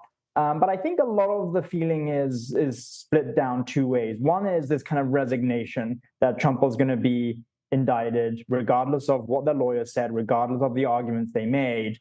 And kind of the problem and the embarrassment of having another federal indictment. And then there's the other channel where the Trump advisors think, you know what, this is just another indictment. We've already had two before. And the fact that, you know, Trump's poll numbers haven't gone down since he's been indicted in the other cases probably bodes well for them, at least going into the Republican convention. Right. The former president himself has said that he embraces these indictments, and he certainly uses that as a talking point in his campaign. So how do you think that he might try to use this to his benefit, not only in terms of support with voters, but to raise more money? You know, I think the fundraising is definitely going to be the key thing here. I think even the Trump advisors are aware that there is kind of a Trump fatigue that has started to set in among his MAGA base. And they were certainly projecting that the amount of money they could raise post this indictment would be less than the money that they've been able to raise, for instance, off the New York AG case, which was the first indictment. And so it was kind of novel and very interesting and kind of sparked a lot of outrage among their supporters. And then also with the documents case, because that, again, was so kind of jarring for a lot of his supporters. They think this one and potentially the Fulton County indictment that might come in the weeks ahead, it might not have the same sort of bite. And so they're bracing for a fundraising boost, but maybe not quite as large as what they've had previously. Hugo, I'm glad you brought up the Fulton County potential indictment there. What seems like might happen in the coming days or weeks with regard to that case? It's going to come very fast. You know, we've been tracking that case very closely, and our sources in the Fulton County DA's office suggest that when they are done issuing summons to witnesses, it will take about a couple of days to present their case to the regular grand jury. Once that grand jury returns an indictment, then basically it's going to be all about Trump. You know, we expect Trump to be indicted. We expect other co-conspirators to be indicted in that case. And we previously reported that some of the charges include criminal solicitation to commit election fraud and possibly a racketeering charge to go with it. And when that happens, you'll see through the month of August, the indictment and then the arraignment, again, of the former president. And Hugo, I have to let you go quickly, but I want to ask you one more thing, which is there any concern at all that Trump could face prison time?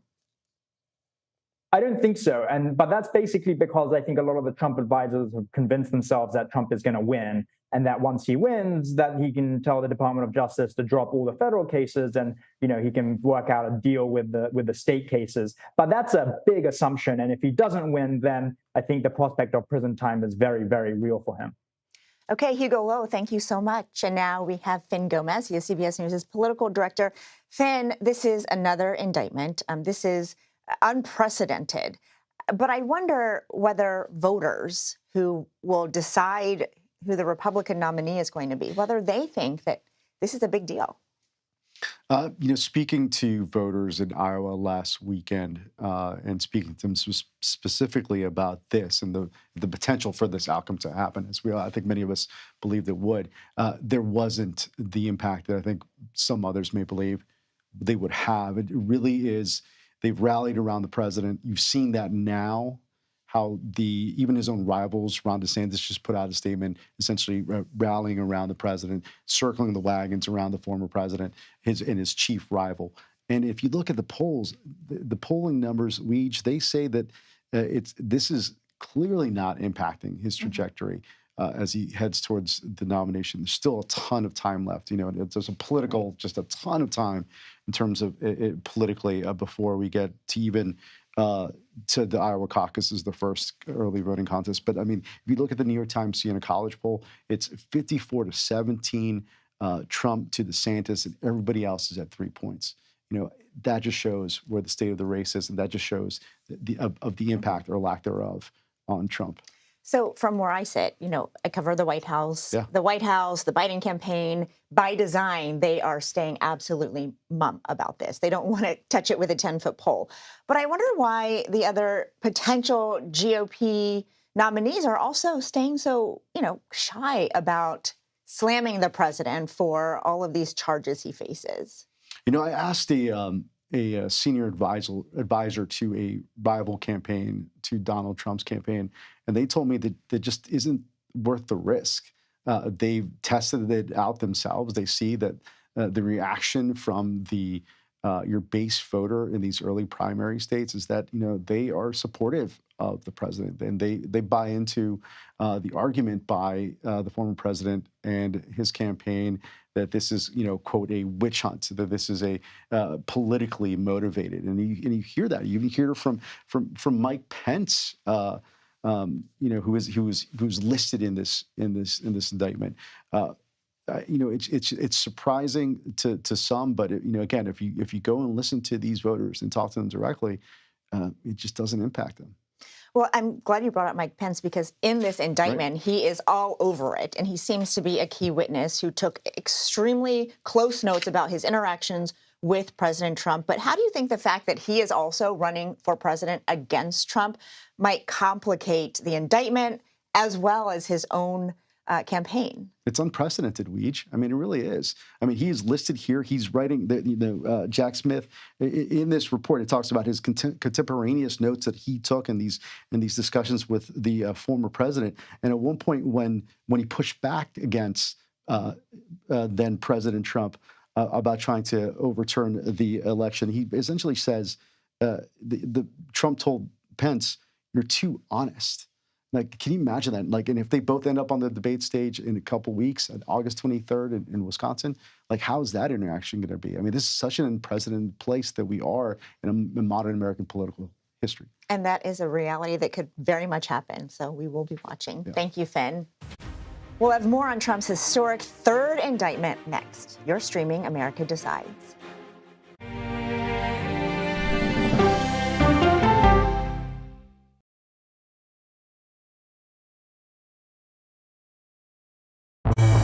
An original documentary from CBS reports. Controversial Congressman George Santos. Why won't you answer our questions? How did he manage to get elected? Thank you very much, and God bless you, and God bless the USA. George Santos' campaign was a campaign of deceit, lies, fabrication. And who is he, really? I knew him as Anthony DeVolder from Queens. Really, who he is, he's a fraud. I compare him to the Tinder swindler. From people who know him, the truth, the facts, the lies. He would say that he was worth $100 million.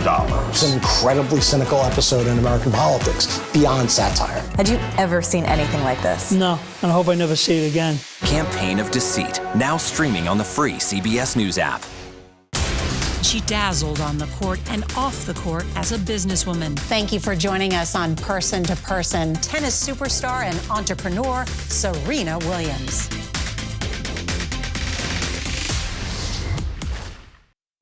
an original CBS Reports documentary. I asked my students, what are we going to do about racism in the United States? The backlash over teaching about racism in American schools. I don't think it has any place in the classroom. We can either pretend and say, no, we're not racist and we're all great people, or we can actually start to do the really, really hard work of addressing it. How did you lose your job? I made the statement that white privilege is a fact. Is it helping diversity and inclusion? When you bring in different people's stories and experience, it enriches education. If you don't talk about something, it doesn't go away.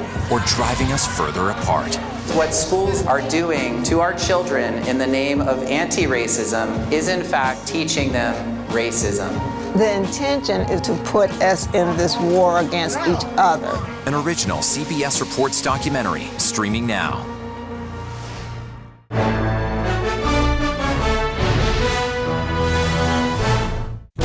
An original CBS Reports documentary. I was entitled to equal pay for equal work under the law. Does the Supreme Court's power need to be checked? 9 Supreme Court justices, 5 of them said no, she's not entitled. That's not right. Calls to fix the court tend to go along with the politics of the moment. Republican-appointed justices have all tended to go in one direction, with the Democratic-appointed justices tending to go in another. Even though it's only 9 justices, it takes 5 of them to make the law of the land. Does it have political impact? True. Political intent? Probably not true. If the American people don't trust the judgment of their court, that's a real problem for our democracy. An original CBS Reports documentary, streaming now. On our places, bright shiny faces. When you wake up in the morning, we want to be your go-to team. I don't go to work in the morning. I go for coffee with my 2 good friends, and we talk about the world. What are the words you would use to describe the Queen? Kind, caring, and a nice lady. I'm here for you. America needs drivers. And we're here to help. What are you learning from Girls on the Run? Never give up and to always keep trying. You can see fire and rescue is up. They're doing wellness checks when people are trapped inside their homes. We're going to be okay. We're going to make it.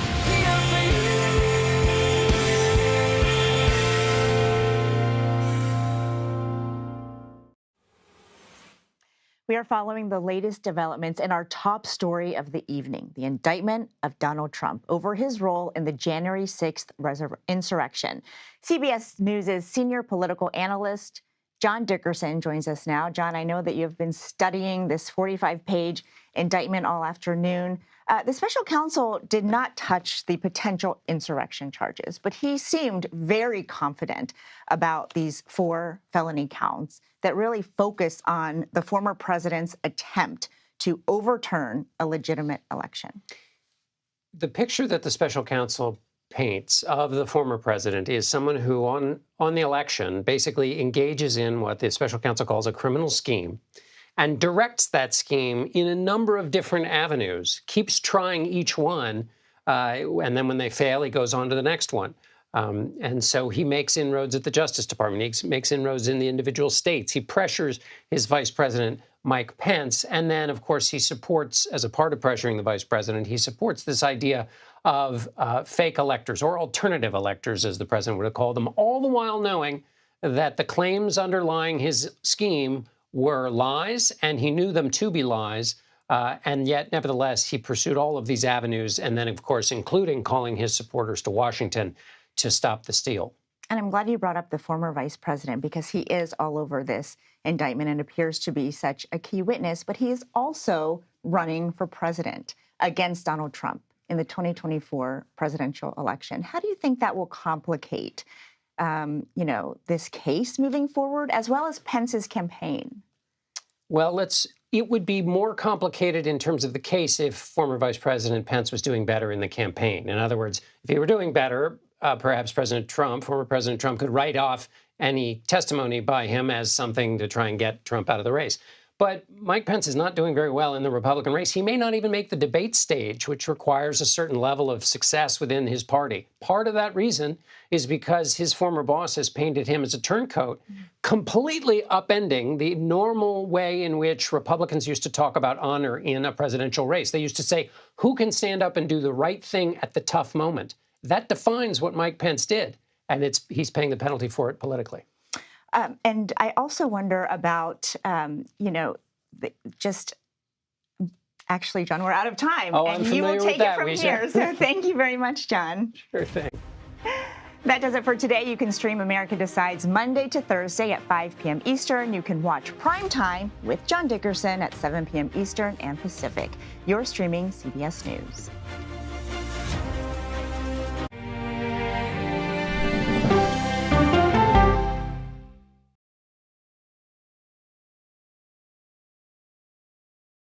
It's a history-making meeting. 4 extraordinary women who are all 4-star generals and admirals. How did you deal with being discriminated against? I just worked harder. The future of an ever-evolving U.S. military when we go person to person. Stories start with the who, what, when, and where. CBS News has been following this story. Camilla, why is the government relying on these devices to track migrants? But it's why it's important to you that matters most. Doctor, why are federal health advisors focusing on this specific pill for contraception? And knowing what to ask is how you open the door to a deeper understanding. I'm John Dickerson. See you on Prime Time, streaming free everywhere. Stories that inform. You can be really old at 60, and you can be really young at 85. Inspire. How do we unlock the power within ourselves to be who we want to be? And brighten your day. The best part of fame is making people feel good. Always send the people home happy. Make every day a little more like Sunday morning.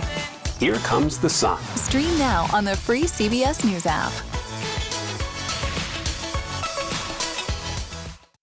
An original documentary from CBS reports. He started out as a fun-loving party boy, but the alcohol got the better of him. What I envisioned was him being in some sort of medical facility. I just thought, what a great candidate for them to learn about the results of alcoholism and what it does to a body. But his body was sold to the military, specifically used as a crash test dummy in the simulated Humvee explosion. I was devastated. I had the box. I don't know if they were his ashes or not. I just held it as tight as I could, and I just told him how sorry I was. Body Brokers, now streaming on the free CBS News app.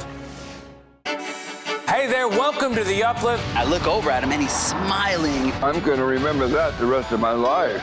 It's really a miracle that he's with us today. The Uplift, stream now on the free CBS News app. America Decides, taking you inside American democracy. The most important stories on a day-to-day, hour-to-hour basis. You're going to hear a lot of reporting. It is clearly a pivotal moment. Gun control, the economy, education. Both sides of the political aisle fight it out for power. Bringing you the analysis that you need. Thoughtfully, with context. Be part of the conversation. On CBS News Streaming. Welcome to America Decides, Monday through Thursday at 5 p.m. Eastern.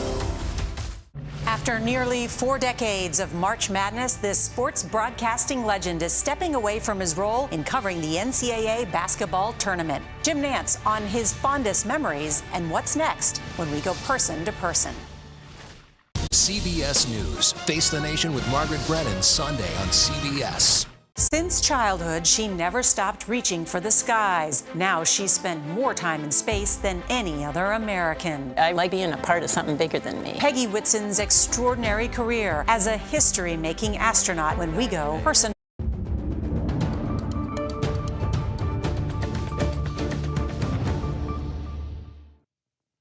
Hello, everyone. I'm John Dickerson reporting from our nation's capital with breaking news. For the 3rd time in our history, a former president of the United States, Donald Trump, has been indicted.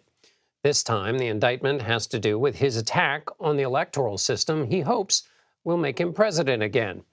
Tuesday, Trump was handed the indictment from a federal grand jury in an investigation led by the Justice Department's special counsel, Jack Smith, into the assault on the Capitol on January 6, 2021. It accuses former President Trump, the current GOP frontrunner for president, of trying to overturn the results of the last presidential election. It charges him with 4 counts, including conspiracy and obstruction. CBS News chief election and campaign correspondent Robert Costa has the latest for us. According to the indictment, for more than 2 months following Election Day, the defendant spread lies that there was fraud in the election and he had actually won. These claims were false, and the defendant knew they were false. The attack on our nation's capital on January 6th, 2021, was an unprecedented assault on the seat of American democracy. As described in the indictment, it was fueled by lies. Lies by the defendant. Sources tell CBS News former President Trump's legal team is now mapping out a new strategy to push back on the charges, shifting blame onto lawyers who were advising him at the time of the aftermath of the 2020 election. In a recent social media post, Trump noted his attorneys met with the Department of Justice, saying they explained in detail that I did nothing wrong and was advised by many lawyers. Sources say the strategy could involve trying to pin blame on John Eastman, Trump's former lawyer, who sought to have former Vice President Mike Pence refuse to certify the 2020 election results, and presented Trump with a memo outlining a plan to do so. Trump has privately told allies that he believed John Eastman's plan came from a conservative lawyer, and that following Eastman's counsel does not mean he conspired against the United States. But those familiar with the special counsel's work say Trump's conduct is being deeply investigated, and that prosecutors are skeptical that Trump was just following advice. Just because an attorney gives you advice, an attorney does not provide a defense if the attorney is suggesting you go out and violate a criminal law. That's not a defense. There has to be a good faith belief that what you're doing is legitimate. And Robert Costa joins me now, as well as CBS News congressional correspondent Scott McFarland. Bob, I'll start with you. What role does the president play in this indictment? Center stage or bit player? Center stage, and the context of his role is really important because, as you remember, in the wake of the Capitol attack in 2021, congressional Democrats led an impeachment inquiry in the House, and it was about inciting a riot, inciting an insurrection, and it was about Trump's actions that day at the rally to push people towards the Capitol. What this indictment shows is that while that day of the Capitol attack was certainly an important chapter in this story, it's not the whole story. And the special counsel is alleging a widespread, months-long criminal conspiracy to overturn a presidential election under fraudulent means by saying the election was rigged, and by saying that falsely and without evidence, putting into motion something that took American democracy to the brink. Scott, one of the charges is conspiracy to obstruct an official proceeding, something dozens of January 6 rioters have already been convicted of. Tell us about that charge. You're familiar with it from covering all those cases. Justice Department has built quite a bit of muscle memory charging this unique charge of official procedure obstruction. The official proceeding, the official procedure was the counting of the electoral votes on January 6th, which was very much obstructed. There have been more than 310 defendants who were part of that riot, according to prosecutors, who faced that very charge. And the Department of Justice has secured a lot of guilty pleas, a lot of convictions, and a lot of prison time on that charge, a felony alone. But it speaks to something broader, John. We have casually here at the courthouse and in the nation referred to this special counsel as a January 6th investigator, somebody investigating January 6th. To a degree, that's right. But when Merrick Garland, the Attorney General, appointed Jack Smith, he said it was an investigation of efforts to overturn the 2020 election, not just January 6th. And this indictment speaks to that. You see all these accusations of fake electors schemes, knowingly perpetuating false election claims allegedly by the former president.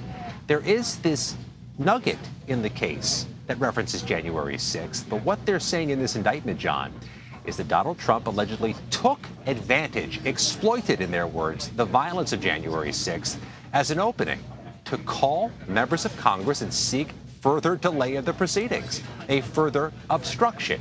That's where January 6th comes in this 45-page indictment, kind of at the end, but as a tool used by the president, allegedly, to obstruct. A tool at the end of a long, what the special counsel calls scheme. Bob, there are 6 unindicted co-conspirators. 4 are lawyers. What does that suggest to you? It suggests that Trump's upcoming defense that he was following the advice of counsel and operating within the bounds of the Constitution could be really under scrutiny by prosecutors in the coming months as this heads toward a trial. In essence, if a lawyer tells you to do something, it doesn't necessarily mean it's legal and perfect to just take their advice. If a lawyer tells you to go steal a car, it doesn't make it so you're not going to be arrested if you steal the car. Well, the lawyer told me to do it. Well, you still have a responsibility as a citizen to live and operate and have your conduct within the bounds of the law.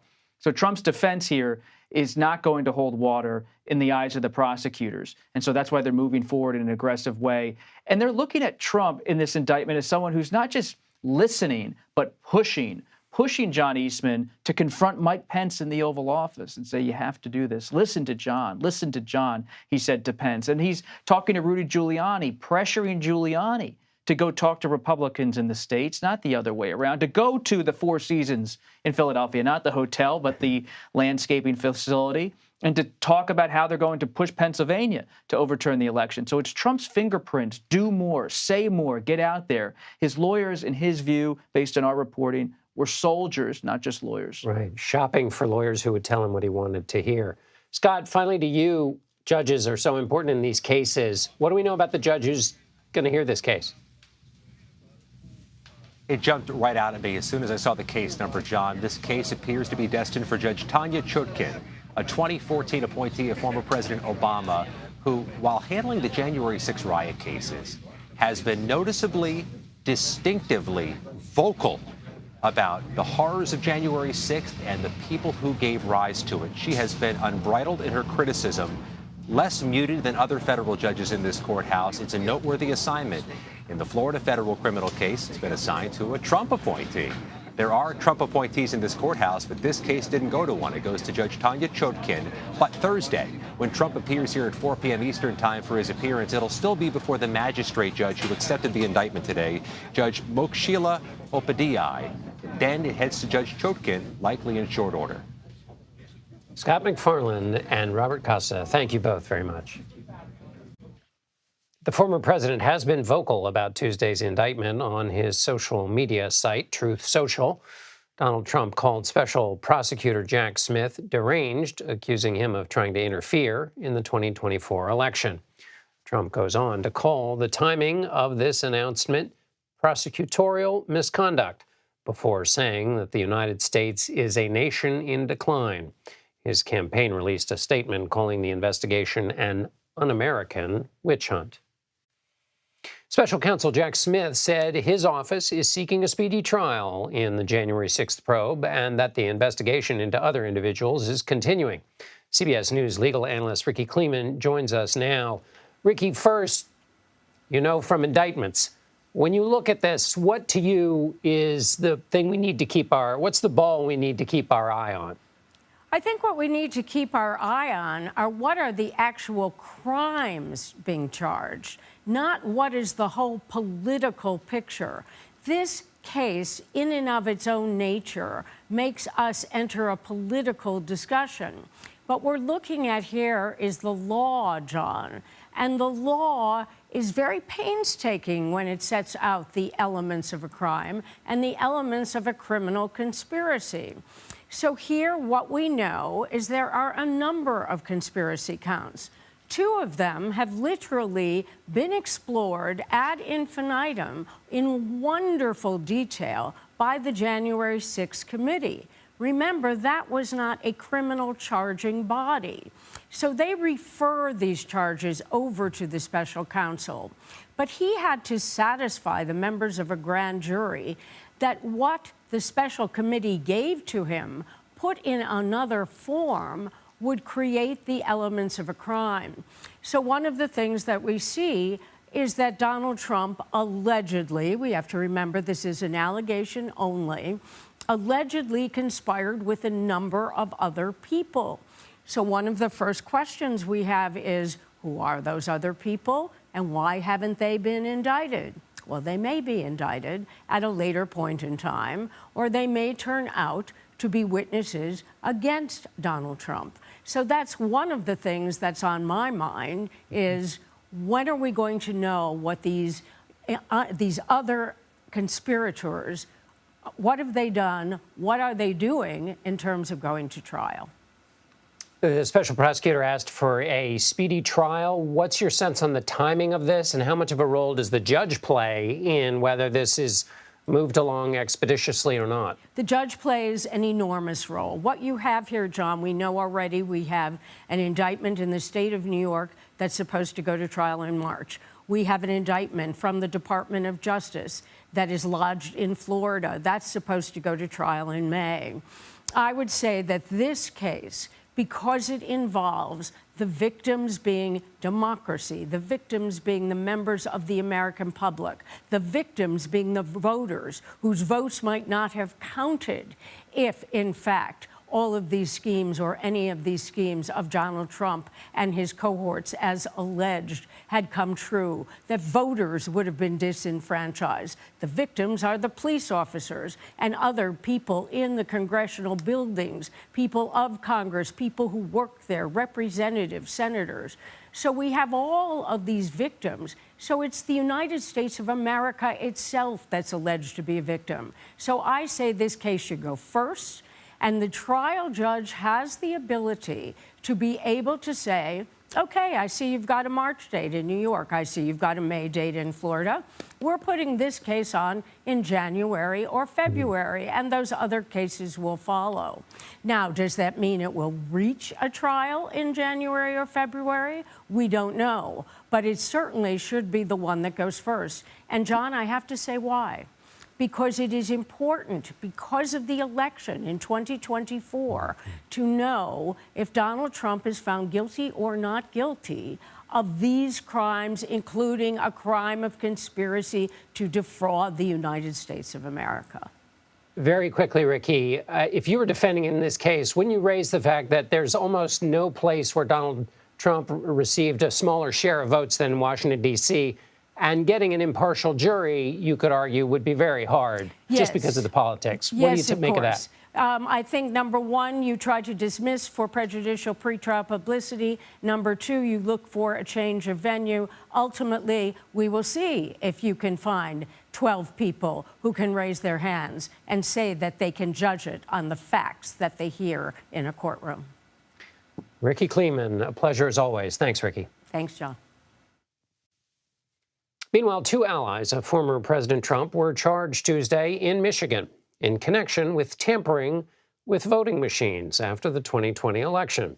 According to court records, former State Attorney General Matthew DiPerno was charged with undue possession of a voting machine and conspiracy. And former Republican State Representative Dare Rendon was charged with conspiracy to illegally possess voting machines. These charges stem from a special prosecutor's investigation into alleged conspiracy to breach voting machines. Coming up after the break, we'll discuss what kind of impact the latest criminal charges against the former president will have on his 2024 campaign, if they'll have any impact at all. You're streaming CBS News Primetime.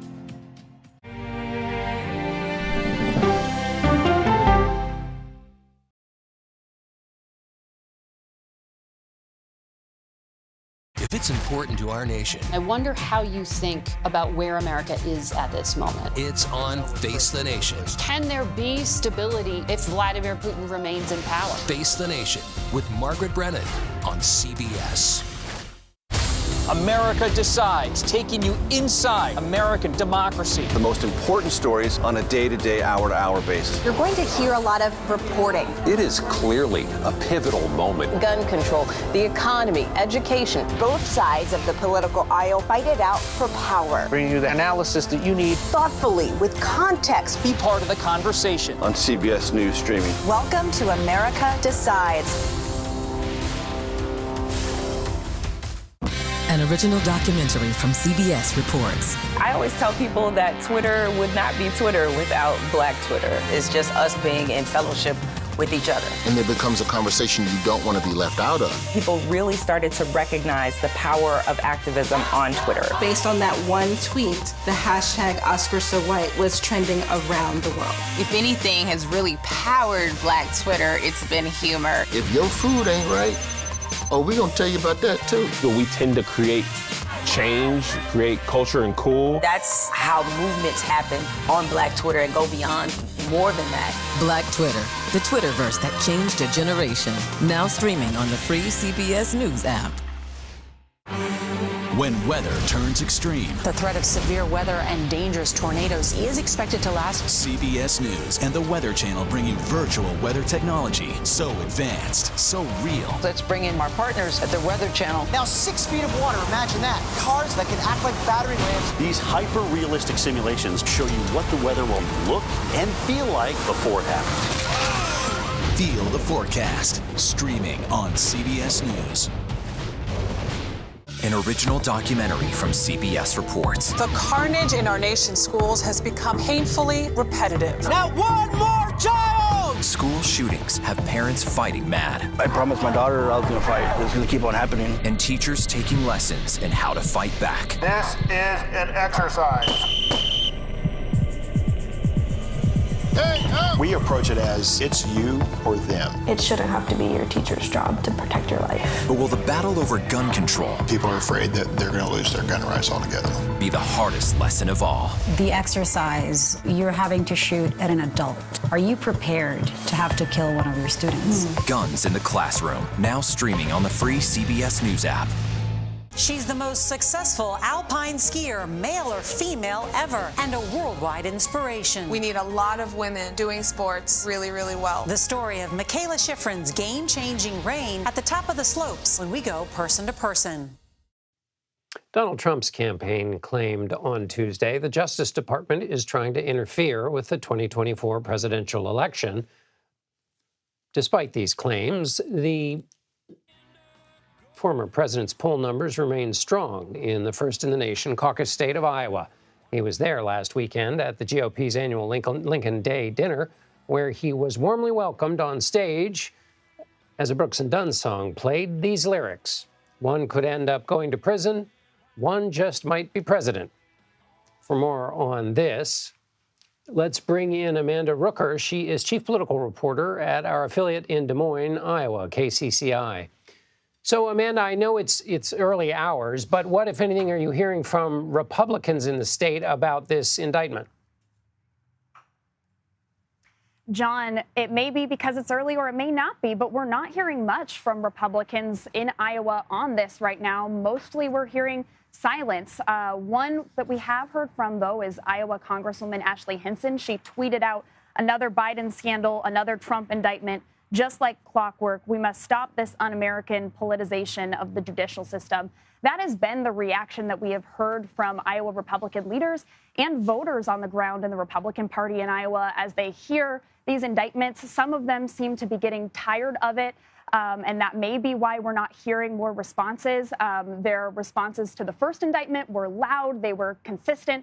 The second indictment, they were a little bit quieter. Now, of course, it's still early. It hasn't been that long since that indictment came down, but we're not hearing much from Republican leaders, much less Republican voters. Amanda, one of the things that blessedly happens in primary contests is that there's a national message, and then Iowa and then New Hampshire and South Carolina and other states get to weigh in, and the voters get to give their view, which is often at odds with the national view.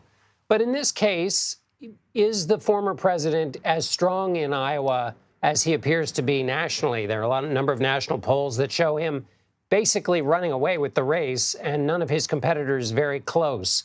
How would you characterize the situation there on the ground in Iowa? At the current moment, John, it seems to be the same in Iowa. A recent Fox Business poll from earlier in July showed that Donald Trump was polling at 46%, 30 percentage points higher than Ron DeSantis, who was at 16%. Of course, that's a few weeks ago. It was before this new indictment. But it seems like Trump still has a major hold on Iowans. And as you mentioned, he was campaigning. He was in Iowa on last Friday in Des Moines. When he walked on stage, a crowd of more than 1,000 Iowans gave him a standing ovation. There was another one of his competitors, Will Hurd, who told the crowd, Donald Trump is just running to stay out of prison, and basically got booed off of stage. People were booing loudly. And so that seems to be the reason that Some of his other competitors are tiptoeing lightly around Trump, and the loud reaction of Iowa Republicans in that crowd seems to indicate, at least anecdotally, that Iowans here are still cheering on Trump despite the legal issues that are hanging over him. KCCI chief political reporter Amanda Rooker. Thanks so much, Amanda. Thank you. While the former president's third indictment takes center stage, the race for 2024 continues. A New York Times Siena College poll has Donald Trump with a 37-point lead over Florida Governor Ron DeSantis among the Republicans that were polled for that survey. For more on this, I am joined by CBS News political director Finn Gomez. Finn, it's great to be with you. We talked about this just a little bit with Amanda, but what effect, if any, do you think this indictment will have on the president, and might it very well be to help him in his standing in the party? Politically, yes. I mean, that's the trajectory that we are seeing. I was also in Iowa at the Lincoln Day dinner with Amanda, and you saw that. You saw this, speaking to Iowa voters there, Iowa caucus goers and some of the state leadership, they just, to them, it's these investigations are politically motivated. They buy into that line, that thinking from Trump and his campaign that this is politically motivated, calculated by the Biden administration, and his support has only grown. I spoke to an advisor to Trump just a little while ago, and he predicted that his polling numbers will only go up among Republican voters. An ally of Florida Governor Ron DeSantis, Congressman Massey, said, jokingly, but with some truth in it, what the governor needed to improve his chances was to get indicted. Making the joke that to your point you just made, that has been helping the president. Is it also keeping the story away from any other candidate? In other words, to gain stature in the polls, you need oxygen. Right. And these stories are taking all the oxygen out of the race. Oh, yeah, there is no oxygen at this point. I mean, Nikki Haley, one of Trump's rivals and his former UN ambassador when he was president, said as much. DeSantis also this past week in New Hampshire said as much, that that this is essentially taking away all, absorbing these investigations, absorbing all the headlines, absorbing all the air and oxygen, as you said, and to talk about other issues or issues that are key to Republican voters is almost it's just not occurring. Is there any talk of? I mean, some people have written about this. Rich Lowry in the National Review, a number of other columnists on the Republican side or on the conservative side have said the Republican Party is more tightly wrapping its arms around a candidate who is not going to be able to win in the general election. Is that argument being used by anyone successfully? Is it even in the conversation? And if so, is anybody listening to that? It is. Actually, Nikki Haley on Face the Nation earlier this week said that, said essentially that that once, and also again, Ron DeSantis, that you are hearing it more, that once, if Donald Trump becomes a nominee again, and if he clears the primary and ends up as the nominee once again, he will be in the middle of these trials. It will be in the middle. It will be just right after the main crux of these early primary contests and Super Tuesday. And if he is the nominee, he's right in the middle of these trials. And what else? And the focus will be on that. And it's a much. The assumption it's going to be a much different landscape when it gets to that point of the race if he becomes that. But if you see that New York Times Siena poll, that same one, more of it came out today showing it was a head-to-head matchup with President Joe Biden, and they both have high negatives as well, and they both have trouble with independents. But it's head-to-head. It's tied. Final question, Finn. Money. Lawyers cost, and former President Trump has been paying for some of it out of his political action committee. Is any of that a problem either legally or just is he going to have the cash that he needs to run for president while he's using some of it to defend himself. I think more the latter. I mean, you think about it politically, you need money for grassroots operations, for canvassing, for ads, all these things, and that is also, I mean, the money, the millions, the tens of millions of dollars that's being spent in these legal costs, they aren't going to those crucial building blocks when it comes to a presidential campaign. It's going to his legal fees, completely unprecedented. Finn Gomez, CBS News political director, thanks for being with us. Thanks, John.